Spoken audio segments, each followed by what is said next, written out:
Welcome to the Agronomy and Farm Management Podcast. I'm Amanda. And I'm Elizabeth. Thanks for joining us today. Hi, all. Welcome back to the Agronomy and Farm Management Podcast. We are touching on a topic I'm not sure we've covered too much in the past, and that is water management, which is an interesting topic for us this year with the dry weather that we've had.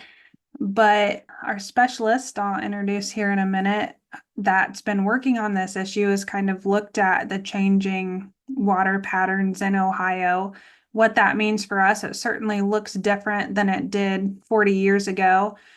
And so we're going to talk about what the trends are with drainage, installation, management, trends in water management, some of the latest technology and research. This is an area that I personally don't work in a whole lot, so I'm excited to learn about this today. So our specialist joining us today is Vinayak Shedekar. Vinayak, you want to introduce yourself? Sure, yes. And first of all, thank you very much, Amanda and Elizabeth, for inviting me. I've been following the podcast, and it's just a pleasure to be here. So my name is Vinayak Shedekar. I'm the state specialist for agricultural water management.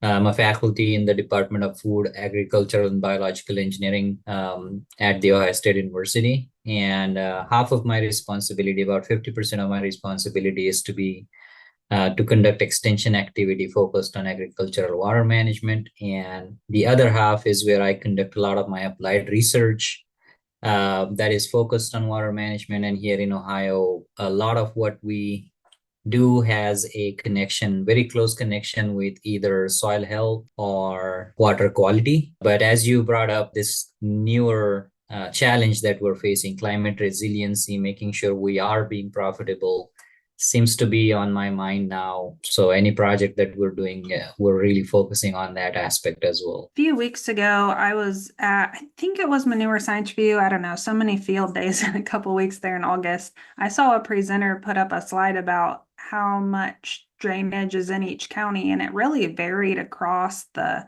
state depending on where you were at. And it wasn't even like a western, eastern, southern, northern thing. It was like counties side by side had drastically different drainage. So what have you seen as people have been installing drainage lately? Are we seeing changes in which counties have a lot of drainage, or is it more this field was tiled and now we're going to closer tiles? What are you seeing as far as the trends in drainage tile installation? Absolutely. That's a really great question, Amanda. And there is a couple ways to look at it. First of all, we happen to be in a state that is known to be very intensively drained, not just in the US or in the Midwest. It's actually one of the most intensively drained areas of the world. We have counties in Ohio, especially Northwest Ohio, where almost all of that acreage is poorly drained soils, and almost 70-80% of the county acreage has received some kind of drainage. So if you look at the history of drainage, a couple hundred years of people trying to install drainage, what you see is a majority of our landscape has received some kind of drainage, but unfortunately, there was no good record keeping that would tell you exactly what amount of drainage exists where. All of the estimates or the maps that you see are essentially, they are estimates based on either satellite remote sensing or some of the agricultural surveys that are conducted through NAS. And what we have seen is the overall percentage or the acreage of drainage across Northwest Ohio or in our state specifically has remained pretty much the same. So in terms of number of acres that are drained, I don't think it has changed that much, mainly because we drained majority of our landscape a long time ago. The trend that I am seeing now is, let's say, some fields that had just random drainage, clay tiles, just to drain most critical areas are now receiving more systematic drainage patterns. So more systematic drainage has become more of a reality now for majority of our soils in Ohio. And the other trend that I'm seeing, which is very interesting, is farmers wanting to install subsurface drains closer together than what we have recommended as the drain spacing. So many farmers who had 60-foot, 50-foot spacings on their laterals are now going in and splitting that spacing to convert those systems into 30-foot, 25-foot. In some cases, I have seen 15-foot drain spacing. So intensity of drainage has gone up from that perspective, that we are putting a lot more drainage tile in the fields. And that definitely seems to be a trend nowadays, a preference. And we can talk about why it's happening. I'll be happy to discuss that. But I think overall, I would say we are getting more intense drainage systems here in the state, especially the northwest portion of it. That's really interesting because I think one of the trends we see in Ohio weather-wise is we have been facing some periods of incredibly wet weather where getting Mhm. that water off the landscape is important. But then it seems like more and more we're getting dry stretches in the summer where we wish we had a way to preserve that water. So what kind of trends are you seeing? I think that's where the management part of your position comes into play. What kind of trends are you seeing around not just getting rid of water when we don't need it, but trying to have it available when we do? Absolutely. That's another good question, Elizabeth. And what we're seeing is, see, the wet stress or the wet soils and wet weather is not new thing. Generations and generations in our region have seen the wet weather and the wet soils, and we pretty much have learned how to deal with that. The reason we are thinking about drainage is because in spring we want to be able to plant. So it's a no-brainer. What is new in terms of that challenge, as you brought up, is that dry weather and the hot weather in summer. So we have looked into some of the climate change data, or just the future forecast of the weather patterns in the future from 20 different forecast models, for example. And in general, what these models agree upon are two things. Number one, and this is already happening, not just in future, this is already happening, is the fact that our spring precipitation events are more intense. So a large amount of water would come through in a short amount of time and more frequent, which means that in general we get a few inches more water coming through precipitation in spring, which causes more wet conditions, and we have drainage systems to handle that. So I think even with or without intense drainage, we still had that covered. What is new is that summer weather. What's happening is, I don't think the rainfall is changing as much or has changed in summertime.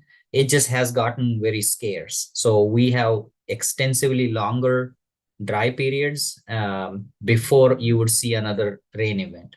Well, in between those two rain events, another thing that's happening is we are seeing a lot more hotter temperatures, and in future there is projections that suggest that maybe we will be 5 or 6 degrees warmer than our current summers. I think our state climate office has a nice graphic that shows our summer is going to look like Arkansas summer. So it's the hot weather that I'm worried about, because when you have hot temperatures, especially 4 or 5 degree hotter, then you're going to evaporate a lot more water from that soil profile than you would have otherwise. And that is what is going to cause more drought stress on our crops. And unfortunately, when it's dry in July and August in Ohio, a majority of our landscape does not have good water resources where you could bring in that water. And that's where the management becomes important. And that's when a farmer is going to think, oh, I wish I had not drained my entire soil profile in spring and had saved up a little bit of that water for the summer term. So how do we remedy that? Is there a way to look at saving that water to use later? That's $1 million question, isn't it? How do we remedy that? So one of the blessings we have in Ohio, and one of the curses we have, it's a blessing and a curse together, is the heavy textured soils, which give us our poorly drained soils, right? We have high clay content in majority of our landscape, but that clay content is what causes our wet conditions. But in summer, the reason our crops are able to survive off of just rain-fed system is the fact that our heavy clay soils are to retain a little more moisture. But more importantly, the water table goes about 4 to 5 feet below surface in late summer. during that hot period of the growing season. But even if the water table is at 5-6 feet below surface, capillarity takes over and that water finds its way up into the root zone. So my back of the envelope calculation suggests that grain crops in Ohio, corn and soybean, typically have a natural deficit of about 4 to 6 inches of water during the summertime, during their growing season. So we are already producing our rain-fed grain crops at a lower than the maximum potential they would have if there was abundant water. And they are short by about 4 or 5 inches or 6 inches in worst kind of dry weather. But because of that capillarity, we get maybe an inch or two of water that is essentially coming to us from that deeper groundwater. Unfortunately, that gap between 1 or 2 inches of water coming up, but then the evaporative demand going up is going to widen that deficit. And we're going to experience, instead of 4, maybe we will be experiencing 6 or 7 inches of deficit in future because we are evaporating a lot more. And the opportunity is, well, can we store a little more moisture in the soil profile? And there is a practice that we always think has a benefit, especially in flat landscapes, is controlled drainage or drainage water management, where you essentially put a control structure at the drainage system outlet and stack up what we call flashboards. Almost imagine like a dam, where you raise the water table during the growing season whenever you had rain events, and essentially store a little more water behind those boards in the soil profile. And that can get you a little more water conservation or moisture conservation.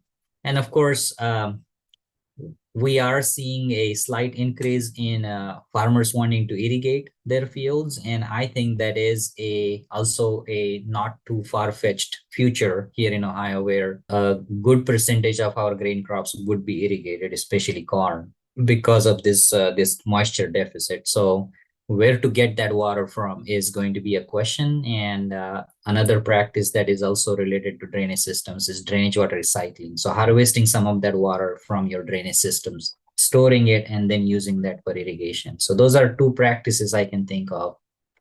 Of course, there are other alternatives, like thinking about varieties that are more drought tolerant. I wish someone could have a solution where variety is wet stress tolerant as well as drought stress tolerant, has both functions at the same time. And that's what we really need. But just know that just by having a drought tolerant variety is not going to take all of your drought stress away. You still will need some moisture or water to maintain your higher productivity during especially in future. Yeah, when you talk about the trends, it's just really eye-opening, like how challenging of an area this is. We know that water is the most critical resource for our crops, and managing that, or having the ability to manage it, that could really be a game changer. You've got a lot of research in this space, Vinayak. Would you take a minute and tell us what your favorite research projects that you've got going on right now are? Oh, well, you just called on favorite research projects, and I wish I could mention 20 things, but I'll keep it short. All the research we're doing is so exciting that I could talk about this for a couple days. But as I mentioned, those two practices, the controlled drainage as a practice, is not new to Ohio farmers, especially. In fact, my predecessors have done a lot of pioneering research on controlled drainage here in the state. So that practice has existed for more than 25 years here in the state. Drainage water recycling was also demonstrated about 20 years ago here in the state and has been proven to be very promising practice. The new thing we're trying to do is really come up with more of a prescriptive approach for that farmers can then adopt in managing their systems. So two exciting projects that we have are, number one, on automation of controlled drainage. We're thinking that if, let's imagine a farmer that has 10 or 15 or 20 or 30 control structures and having to manage all of those manually gets very challenging and time consuming. But at the same time, you are not able to do a lot of the micromanagement that is possible. So we have 4 different sites where we're demonstrating and studying automated control drainage as an alternative, and then using that to kind of come up with more prescriptive approach, site-specific prescriptions for managing water, scheduling your control drainage structure management. The other exciting project is we're trying to do drainage water recycling demonstrations, but slightly different from the previous work, which was heavily focused on using drainage water through sub-irrigation systems. We are also trying to do a side studies of sub-irrigation and overhead irrigation, center pivot irrigation, for example, and looking at, again, the management aspect of when to store that water, when to release that water, so that you can maximize the benefit in terms of water quality improvement as well as the benefit to the crops. We are doing a lot of modeling studies. So we have collected data for all 400 soils of Ohio and all 88 weather data for all 88 counties of Ohio. And my team is currently trying to put all that data into computer simulation models, trying to generate long-term scenarios, trying to optimize drainage design. So we're trying to think what would be that design or drain spacing and depth recommendations that would actually get us to adopt for the future changes in the climate. So that's where we're heading right now in those 2 or 3 projects that I mentioned. That's a lot going on. You do a great job with relevant research and also outreach. You do a lot of good programs, which we'll mention one of your big ones here at the end. As you do this research and partner with farmers and drainage installers, what is some of the newest technology that they're using and that you're using to make new discoveries in this area? Yeah, and I'm glad you brought that up, because drainage technology has always been a kind of a core area that our program has worked on through, number one, our overall drainage schools, but number two, just our partnerships with the industry and the drainage contractor associations. I think this is a trivia thing that Ohio State has contributed significantly to how the today's drainage industry looks like. So if you kind of look into the history, the development of corrugated plastic tubing and testing of corrugated plastic tubing, development of laser grade control technology, and essentially developing initial prototypes for what we know as today's drainage plows. All of that kind of connects back with the research that was done at Ohio State in conjunction with the USDA ARS Soil Drainage Research Unit. So I'm really proud of that fact. Of course, this was last plus years of research and outreach. Right now, where the field is headed, number one is the revolution that has happened in terms of the grade control with GPS equipment. So RTK GPS has pretty much replaced the laser grade control in the industry right now. The second trend I'm seeing is drainage contractors especially spend a lot of time surveying fields, and trying to accelerate that process has always been at the forefront. And some of the drone technology or newer platforms with RTK GPS being able to be mounted on ATVs, for example, has helped them get survey work done faster. So those are some of the newer advances. There is some research out of Michigan State that has kind of shed light on how different pipe materials and perforations may make a difference in the efficiency of a drainage system. Another thing that we're really exploring is the potential for shallow drainage to exist, given the fact that we are trying to put subsurface drainage at a narrower spacing. We're seeing that there is newer opportunities for us to think of with shallow drainage, and that is definitely being explored. I'm sure I'm missing out on many others. Those are the ones that come to my mind right now. I am seeing I'm seeing an increase in farmers wanting to do their own drainage installations, and that's where we really see the need for us to up our educational initiatives and make sure that people are well trained, because a majority of failures that you see in drainage systems uh, connect with the improper installation techniques. And that's where I think the opportunity is for us to make a little bit more difference in terms of being able to educate them on proper techniques for installation and design of these systems. Yeah, since you touched on the education piece of it, let's close off with, we know you've got drainage school every year. Could you share some details about that program and then also some other ways our listeners could engage with your research or learn more? Absolutely. Yeah. I think a lot of exciting things happening, more than what we can cover here. I I would encourage people to visit our program website, which is essentially go.osu.edu/agwater, or they can just search for my name and I'm sure they will find the website. We have one of the longest running training programs here in the US and in the world, I would say, is our Virgil Overholt Drainage School. Most people just know this by Overholt School. And it's a 5-day training program that we conduct where we teach drainage contractors or farmers or whoever is interested in drainage design and installation. So it's a hands-on training program on drainage design, installation, but we don't stop there. We also provide more hands-on training to our students on designing these systems to be multifunctional, whether it is water quality outcomes or any other type of co-benefits that you can get out of a drainage system. So we spend a lot of time and effort on getting these designers to think about designing systems for future rather than designing systems based on what we have done in the past.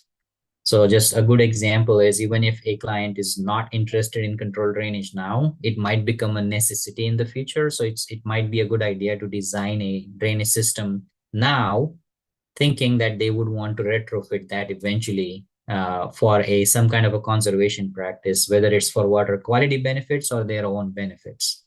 So conservation drainage is a key aspect of our training program as well. And again, the Overholt School is, we always host it during the spring break of Ohio State, and it's usually second week of March. So the next year, we're going to be at Ohio State Lima campus during the second week of March. Awesome, Vinayak. A lot of great information, and we really appreciate the work that you're doing here. We'll put the web address in our show notes so folks can access that. Keep your eye on the core newsletter because you usually put some information in there as well. Well, thank you for having me, and this was really great talking to you. And I'd be happy to come back and talk about one practice at a time so that we can explore that a little bit more in detail. But thanks again. Thanks for listening to the Agronomy and Farm Management Podcast. Join us again in 2 weeks for our next episode. Hey, podcast listeners. Just a reminder to give us a like or subscribe so you know when we release new episodes. If you're enjoying the podcast, be sure to leave us a review also. We appreciate the comments.